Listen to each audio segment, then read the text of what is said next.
আসসালামু আলাইকুম, hello everyone. আজকে আপনাদের সঙ্গে একটি যন্ত্রের সাথে পরিচয় করিয়ে দিব, জ্বর মাপা মেশিন। এটা হলো থার্মোমিটার, অ্যানালগ থার্মোমিটার, তোশিবা কোম্পানির এটি থার্মোমিটার।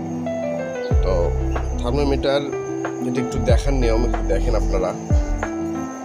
প্রথমে এইভাবে ঝাড়ি দিয়ে নেবেন, নিয়ে যে পারদটা আছে মাথার যে পারদ, এই পারদটা আপনারা আপনাদের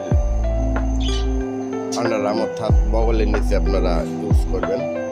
মুখে দিলে সবাই কানে দিয়ে ফিল করে, আপনারা বগলের নিচে দেবেন। যে দেখেন, আপনারা দেখতে পাচ্ছেন এখানে একটা কালো দাগের মতো দেখা যাচ্ছে, 35 পয়েন্ট দেখেন। তো জ্বর যখন আবার লেভেলে উঠে যাবে, 100 হবে, 100+ হয়ে যাবে, তখন এখানে এই যে এই মাত্রা পর্যন্ত আসবে। আমি হাতে দেখালাম। তো থার্মোমিটারটা সবাই বাড়িতে রাখার চেষ্টা করবেন, কাজে লাগবে। ধন্যবাদ।